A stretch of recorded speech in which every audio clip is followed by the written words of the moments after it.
प्यारे बच्चों, सुप्रभात। आओ हिंदी व्याकरण और हिंदी भाषा सीखें कार्यक्रम में आप सबका हार्दिक स्वागत है।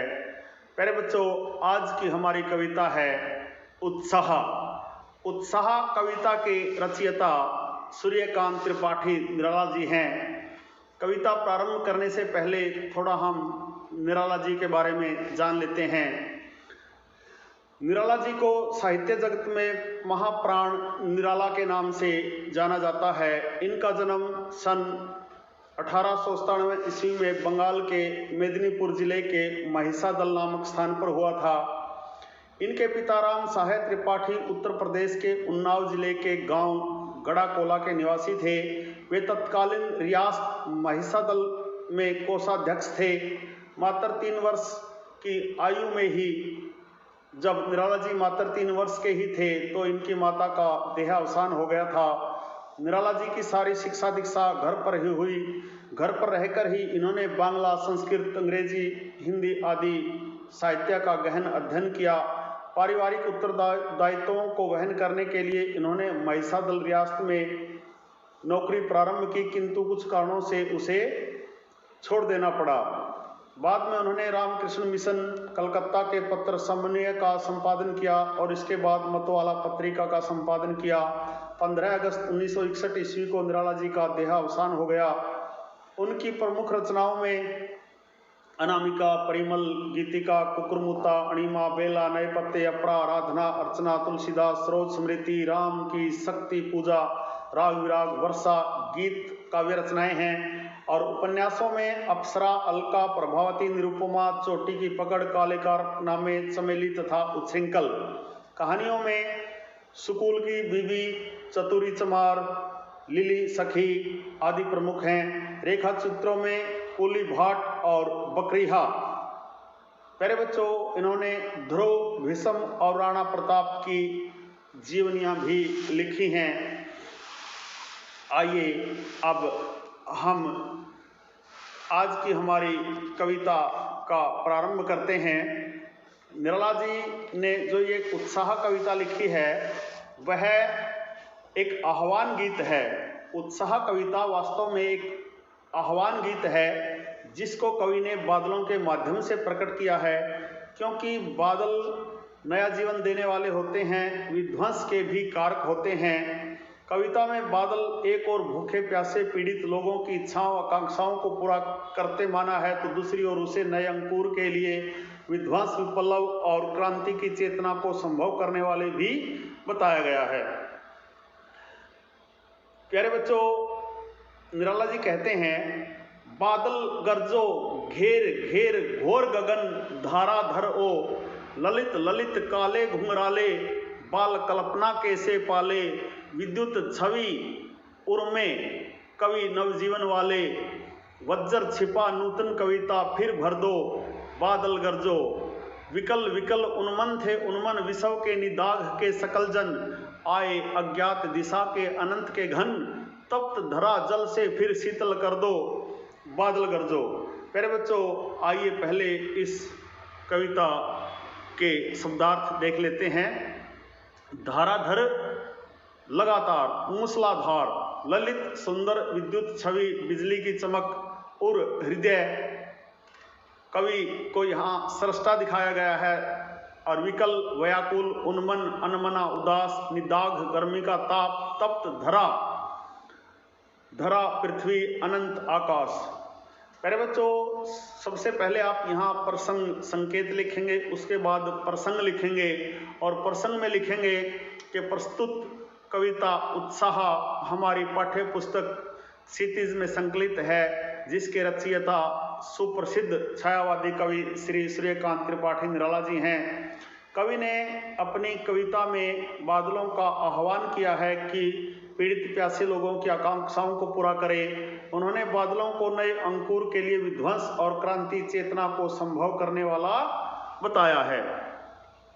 प्यारे बच्चों, बादल गरजो, निराला जी कहते हैं, कवि बादलों से गर्ज बरस कर कवि बादलों से गरजकर बरसकर सारे संसार को नया जीवन देने की प्रेरणा देते हुए कहता है कि ओ बादल गरजो, ओ बादल तुम गरजो, घेर घेर घोर गगन, तुम सारे आकाश को घेर घर, तुम सारे आकाश को घेर कर मूसलाधार वर्षा करो, घनघोर बरसो। हे बादल ललित ललित काले घुंघराले बाल कल्पना कैसे पाले। हे बादलो तुम अत्यंत ललित ललित सुंदर, तुम अत्यंत सुंदर हो, तुम बहुत सुंदर हो, तुम्हारा स्वरूप सुंदर काले घुंघराले बालों के समान है। ललित ललित काले घुंघराले, हे बादलो तुम बहुत सुंदर हो, तुम्हारा स्वरूप है, तुम्हारा जो स्वरूप है वह सुंदर काले घुंघराले बालों के समान है। बाल कल्पना कैसे पाले, और तुम अबोध बालकों की मधुर कल्पना के समान पाले गए हो।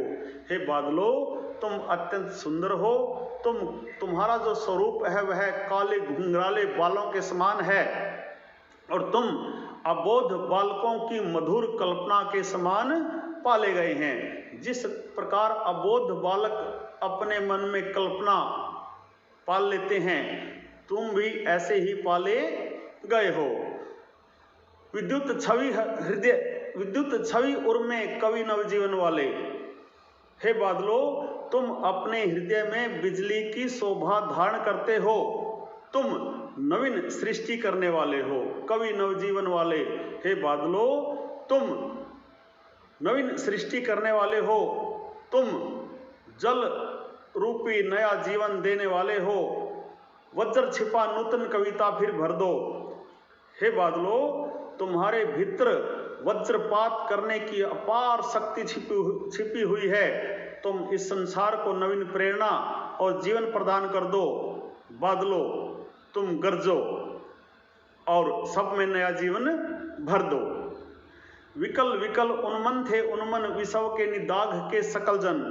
आगे निराला जी कहते हैं कि गर्मी के विकल विकल उन्मन थे उन्मन के गर्मी के तेज ताप के कारण सारी पृथ्वी के लोग बहुत व्याकुल और बेचैन हैं। वे उन्मन थे उन्मन, वे उदास हो रहे हैं। अरे बादलो आए अज्ञात दिशा से अनंत के घन, तपत धरा जल से फिर भर दो।